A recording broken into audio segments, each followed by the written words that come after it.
ભક્તિના માર્ગમાં જે નથી, ભગવાનની શરણમાં નથી, એ તમામના મનમાં આ જ હોય છે, શું કે આ શરીર હું છું.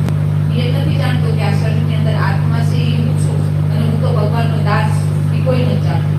તો આ 99.99% જેટલા મનુષ્યો છે એ આ જ છે. અને શું છે, આ સ્ત્રી, આ ધન આદિ આ બધું મારું છે. એટલે આ સંસારમાં જેટલું તમારું હોય, એક પતિ છે, કાં તો પત્ની ને એક પતિ છે, બાળકો છે, તો તમે એને શું સમજો કે આ બધું મારું છે. તો જો તમે પોતાના શરણાગત ભગવાનના નથી થયા, ભગવાનને શરણમાં લઈને આ બધું ભગવાનનું છે એ દ્રઢ માન્યતા વિશ્વાસપૂર્વક નથી કર્યો, તો તમને શું લાગવાનું છે કે આ બધું મારું છે. કારણ કે શરીરને મારું માની લીધું, શરીરને હું માની લીધું, તો એ બધાને તમે મારું જ માનવાના છો. તો લગભગ જે છે 99.99 લોકોનું રજીસ્ટ્રેશન આ નરકમાં થઈ જ જવાનું છે. એટલે મેં કીધું તમને કે જો ભક્તિના માર્ગમાં ન હાલતા હોય તો મર્યા પછી નરક પાકું છે. તો એ મારા ઘરના શબ્દો નહોતા, આ શાસ્ત્રમાં ભાગવતમાં લખેલું છે.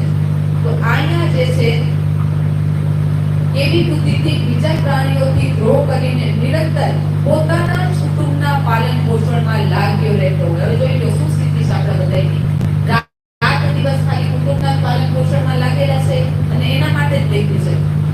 એ પોતાના શરીરને છોડવા પર, એ જીવને જ્યારે પોતાના શરીરને છોડે તો પોતાના પાપને કારણે સ્વયં જ એને રોરવ નરકમાં જે છે એ જવું પડે છે. એ રોરવ નરક કેવું હોય? શ્લોક છે.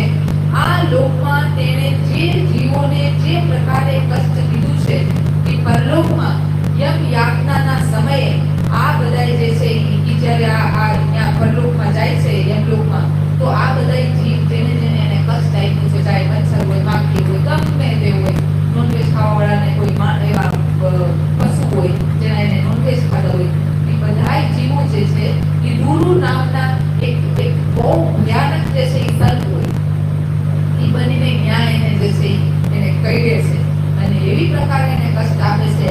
એટલા માટે આ ગુરુ નામના જે સર્પ જેવા આ જીવ છે એને આવી રીતે કાપે છે અને કહીએ છે. તો એટલે એને નામ